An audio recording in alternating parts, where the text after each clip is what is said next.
안녕하세요. 세상의 역사는 하나님께서 주관하십니다. 우리는 이것을 믿습니다. 그러나 현실에서는 이런 하나님의 통치가 느껴지지 않을 때가 있습니다. 세상이 하나님과 상관없이 움직이는 것처럼 보이기도 합니다. 이럴 때 우리의 믿음은 흔들립니다. 정말 하나님이 세상을 다스리는 것일까? 오늘 본문은 이 주제에 대해 생각하게 합니다. 그러면 성경 말씀을 함께 살펴보도록 합시다. 먼저 사도신경으로 우리의 신앙을 고백하겠습니다. 나는 전능하신 아버지 하나님 천지의 창조주를 믿습니다. 나는 그의 유일하신 아들 우리 주 예수 그리스도를 믿습니다. 그는 성령으로 잉태되어 동정녀 마리아에게서 나시고 본디오 빌라도에게 고난을 받아 십자가에 못 박혀 죽으시고 장사된 지 사흘 만에 죽은 자 가운데서 다시 살아나셨으며 하늘에 오르시어 전능하신 아버지 하나님 우편에 앉아 계시다가 거기로부터 살아있는 자와 죽은 자를 심판하러 오십니다. 나는 성령을 믿으며 거룩한 공교회와 성도의 교제와 죄를 용서받는 것과 몸의 부활과 영생을 믿습니다. 아멘. 오늘 본문은 창세기 40장입니다. 창세기 40장 20절부터 23절 말씀을 읽겠습니다. 그러한 지 사흘째 되는 날, 그날은 바로의 생일인데 왕은 신하들을 다 불러 모으고 잔치를 베풀었다. 술잔을 올리는 시종장과 빵을 구워 올리는 시종장이 신하들이 모인 자리에 불려 나갔다. 바로에게 술을 따라 올리는 시종장은 직책이 회복되어서 잔에 술을 따라서 바로의 손에 올리게 되고 빵을 구워 바치는 시종장은 매달려서 처형되니 요셉이 그들에게 해몽하여 준 대로 되었다. 그러나 술잔을 올리는 시종장은 요셉을 기억하지 못하였다. 그는 요셉을 잊고 있었다. 아멘. 창세기의 내용은 하나님의 전능하심에 대해 말씀합니다. 하나님께서 천지를 창조하셨습니다. 그런데 어떤 방식으로 창조하셨습니까? 태초의 세상은 어둠과 혼돈 상태였습니다. 카오스였습니다. 그런데 하나님께서 빛과 질서의 세상으로 만들어 가십니다. 하나님은 전능하십니다. 사람의 역사도 비슷합니다. 사람이 타락했습니다. 죄를 지었습니다. 그리고 어둠과 무질서의 역사 속에서 살아갑니다. 하나님은 이런 사람을 불러내어 믿음으로 말미암아 새롭게 하십니다.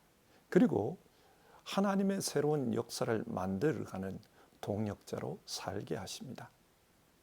아브라함과 이삭과 야곱 그리고 요셉의 이야기는 이런 하나님의 역사를 보여줍니다.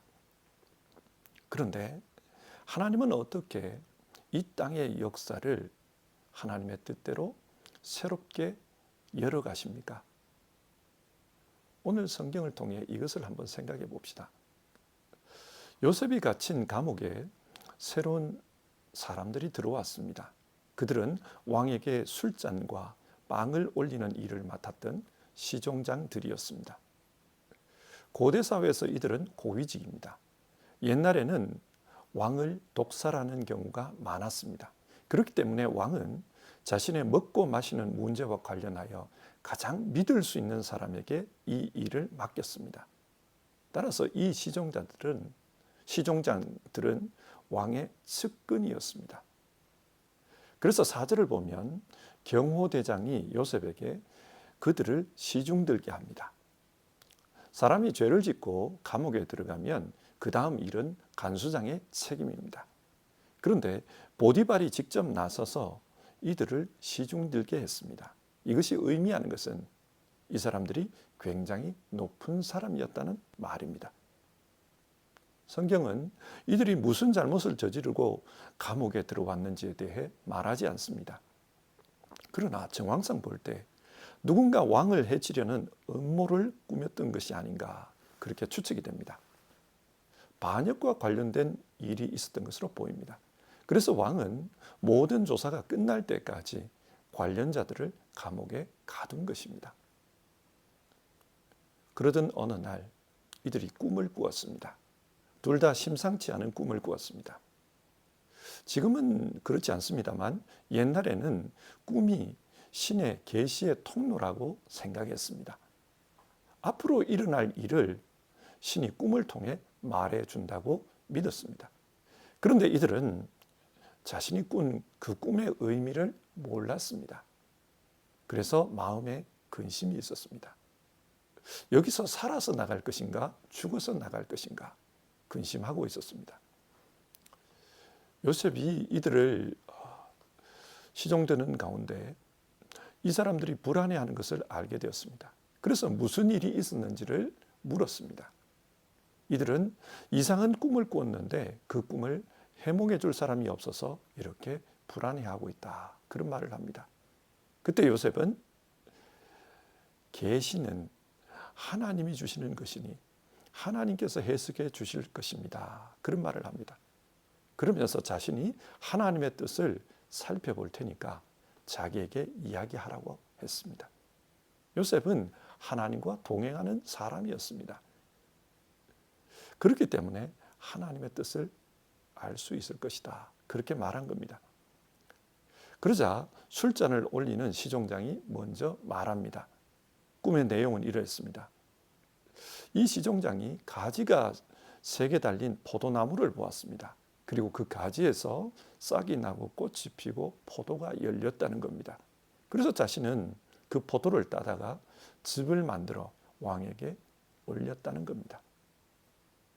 이 꿈을 들은 요셉은 가지셋은 3일을 의미하고 3일 후면 바로가 시종장을 불러낼 것이라고 했습니다. 그리고 다시 직책을 돌려주고 이전처럼 왕의 술잔을 만들어 올리게 할 것이다. 그렇게 해석해 주었습니다. 복원된다는 말이었습니다. 요셉이 이렇게 해석할 수 있는 능력이 어디서 온 것일까요? 요셉은 하나님의 섭리를 살필 수 있는 지혜가 있었습니다. 일반적으로 꿈은 무의식의 반영이라고 합니다. 그래서 요즘은 심리학에서 사람의 무의식을 연구한 후 꿈을 해석합니다. 고대 사회에서도 비슷했습니다. 다니엘서를 보면 왕의 측근 중에 꿈을 해석하는 사람들이 있었습니다. 성경은 이들을 학자라고 부릅니다. 당시에 꿈을 해석하는 것은 학문이었으며 학자들이 하는 일이었습니다. 그러나 요셉은 그런 학문을 배운 적이 없습니다. 하지만 하나님과 동행하기에 하나님이 어떤 마음을 품고 계시고 어떻게 세상을 움직이시려고 하는지 그 뜻을 분별할 수 있게 된 것입니다. 요셉은 하나님의 섭리를 깨닫는 그런 지혜가 있었습니다. 그래서 꿈을 해석할 수 있었습니다. 아마 어떤 분들은 이 말씀을 들으면서 이런 질문이 있을지 모르겠습니다. 하나님은 왜 오늘날에는 꿈을 통해 계시하지 않는가? 혹시 내가 꾼 꿈이 하나님의 계시인가? 하나님의 계시는 성경을 통해 이미 분명하게 나타났습니다. 하나님께서 어떻게 세상을 통치하시는지, 세상을 향해 어떤 계획을 가지고 계시는지, 어떤 때는 어떤 방식으로 세상에서 역사하시는지 성경을 통해 이미 다 말씀해 주셨습니다. 따라서 하나님은 꿈을 가지고 그렇게 말씀해 줄 필요가 없습니다. 물론 아주 개인적인 부분에서는 꿈을 통해서 말씀하실 수도 있겠지요. 그러나 그런 꿈을 해석할 때에도 성경에 근거해서 해석해야지 자기 마음대로 해석해서는 안 됩니다. 하나님의 뜻은 성경에 나타나 있기 때문입니다. 요셉은 이 술 맡은 사람의 꿈을 해석해 준 후에 개인적인 부탁을 합니다. 14절과 15절을 보면요. 시종장께서 풀려나시거든 나를 기억해 주십시오. 나는 억울하게 감옥에 갇혔습니다. 감옥에 들어올 만한 그런 잘못을 범하지 않았습니다. 그런데 오해를 사서 이렇게 되었으니 풀려나거든 내 사정을 바로에게 아뢰어 주십시오. 그런 부탁을 합니다. 요셉은 언제까지 이어질지 모르는 이 감옥 생활에 대해 많이 힘들어했던 것 같습니다. 그래서 자신이 풀려날 수 있도록 도와달라고 그렇게 부탁을 합니다. 하지만 결과는 어떠했습니까? 23절. 그러나 술잔을 올리는 시종장은 요셉을 기억하지 못하였다. 그는 요셉을 잊고 있었다. 사람들은 자신이 급할 때에는 누군가의 도움이 굉장히 고맙습니다. 그러나 문제가 해결되고 나면 마음이 달라집니다. 내 문제가 아니면은 금방 잊어버립니다. 이 술 맡은 시종장도 그러했습니다. 자, 이런 대화가 오가는 가운데 빵을 구워 올리는 시종장도 자신의 꿈을 이야기합니다. 꿈의 내용은 비슷했습니다. 그러나 해석은 완전히 달랐습니다. 3일 후에 바로께서 시종장을 불러내실 터인데 그때 시종장은 죽임을 당할 것입니다. 그렇게 말했습니다. 그리고 그 시신을 새들이 쪼아 먹을 것이다. 요셉은 그렇게 해석해 주었습니다. 자, 이 해석에 대한 결과는 어땠습니까? 3일 후 바로의 생일이 되었습니다. 그리고 바로가 큰 잔치를 베푸는 가운데 이 시종장들을 불러내어서 재판합니다. 그 재판에서 술 맡은 시종장은 복직이 되었고 빵을 맡은 시종장은 처형이 되었습니다. 아마 감옥에 있는 동안 조사를 한 것 같아요. 그리고 누구에 의해 왕의 암살 의도가 있었는지 그게 드러났던 것 같습니다. 정말 요셉이 해석한 그대로 일이 이루어졌습니다. 아마 풀려난 시종장은 요셉이 정말 용한 청년이다 그렇게 생각했을 것입니다. 하지만 요셉을 잊어버렸습니다. 시간이 흘러도 그 시종장으로부터 대답이 없습니다. 요셉이 풀려난다는 그런 소식이 들려오지 않습니다. 이 당시 요셉의 심정은 어떠했을까요? 어쩌면 철장 밖을 쳐다보면서 요셉은 기도했을 것입니다. 하나님, 언제까지 나는 이렇게 갇혀 있어야 합니까? 언제 세상으로 돌아갈 수 있습니까? 저 시종장의 마음을 통해 역사해 주십시오. 그렇게 기도했을 것입니다.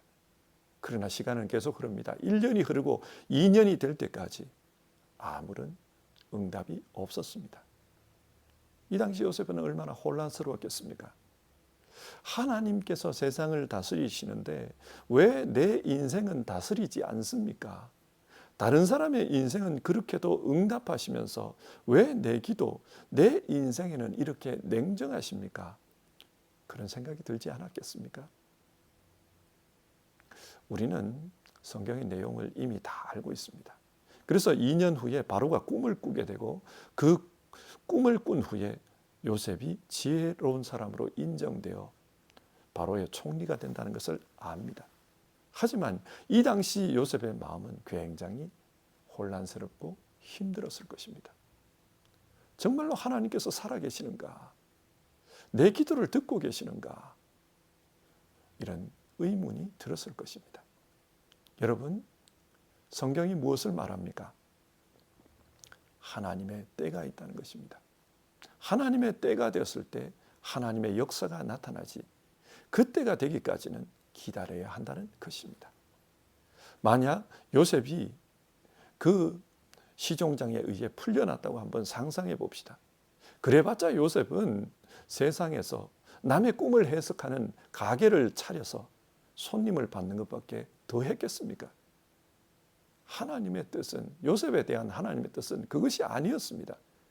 그래서 때가 차기까지 기다리게 합니다. 이를 통해 성경이 우리에게 교훈하는 것은 이렇게 기다릴 때 하나님의 뜻이 이루어지도록 때가 될 때까지 기다릴 때 하나님께 소망을 두라는 것입니다. 인간이 문제를 해결해 줄 것 같아도 인간은 이기적입니다. 자기 문제가 해결되면 남의 문제는 잊어버립니다. 끝까지 기억하고 계시는 분은 하나님밖에 없습니다. 이사야서 49장 15절 어머니가 어찌 제 젖먹이를 잊겠으며 제 태에서 낳은 아들을 어찌 긍휼히 여기지 않겠느냐. 비록 어머니가 자식을 잊는다 하여도 나는 절대로 너를 잊지 않겠다. 하나님은 기억하고 계십니다. 그래서 하나님의 때가 되면 반드시 하나님의 뜻이 이루어집니다. 이것이 하나님께서 이 세상을 통치하는 방법입니다. 하나님의 섭리입니다. 자, 오늘 말씀을 정리해 봅시다. 오늘 성경은 이 세상은 하나님께서 움직이고 계신다. 믿는 자뿐만 아니라 믿지 않는 자들의 삶도 하나님의 통치 아래 있다. 그것을 말씀하십니다. 여러분, 하나님께서 이 세상을 어떻게 움직이십니까? 우리는 하나님의 섭리라는 말을 자주 사용합니다. 그런데 섭리가 무엇일까요? 창세기 50장에서 요셉은 형님들은 나를 해하려 하였으나 하나님은 그것을 선으로 바꾸셔서 오늘과 같이 많은 백성의 생명을 구원하게 하셨습니다. 그런 말을 합니다. 하나님은 악도 바꾸어서 선이 되게 하십니다.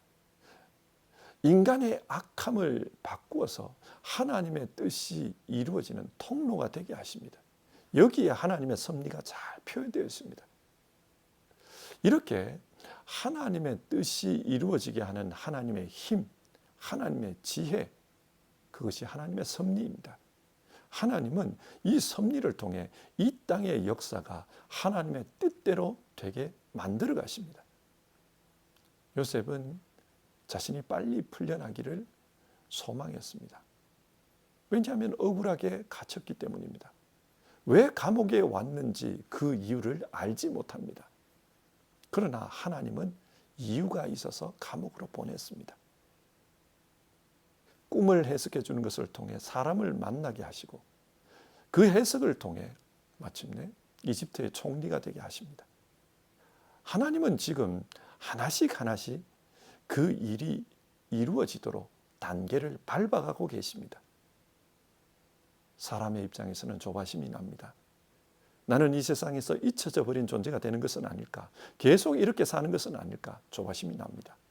그러나 하나님은 자신의 계획을 하나씩 이루어 가십니다. 이것을 믿으시기 바랍니다.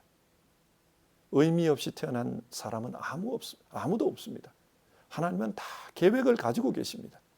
그리고 하나님의 계획이 이루어지도록 역사하십니다. 어떻게 해요? 섭리를 통해서 역사하십니다.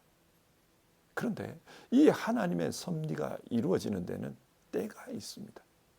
우리는 그것을 알아야 됩니다. 여러분, 우리가 하나님의 섭리 가운데 있다는 것을 믿는다면 지금 당장 응답이 없어도 믿음 가운데 기다릴 수 있어야 합니다. 그리고 이렇게 기다릴 때 원망과 불신앙으로 기다릴 것이 아니라 하나님은 내게 계획을 가지고 계신다. 그 계획을 이루어 주실 것이다. 소망 가운데 기다려야 합니다. 그러면 내가 알지 못하는 크고 비밀한 일들을 하나님께서 보여주실 것입니다. 하나님은 섭리를 통해 일하십니다.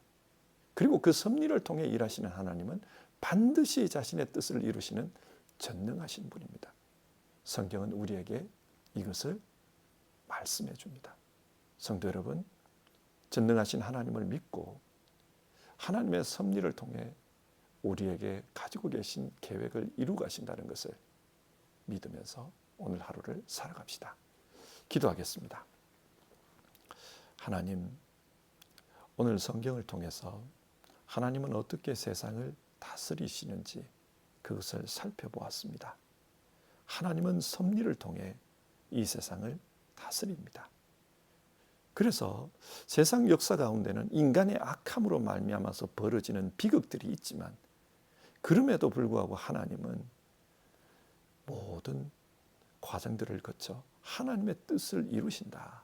오늘 그렇게 말씀 나누었습니다. 요셉은 자신이 왜 감옥에 들어간지를 몰랐습니다. 사람의 악함으로 말미암아 감옥에 들어갔습니다. 그러나 하나님께서 그것을 허용하신 데는 이유가 있었습니다. 그리고 하나님의 크신 계획이 이루어지도록 중간 매개가 될 수 있는 사람을 그곳에서 만나게 해주셨습니다. 하나님은 때가 되었을 때 역사가 이루어지게 하신다.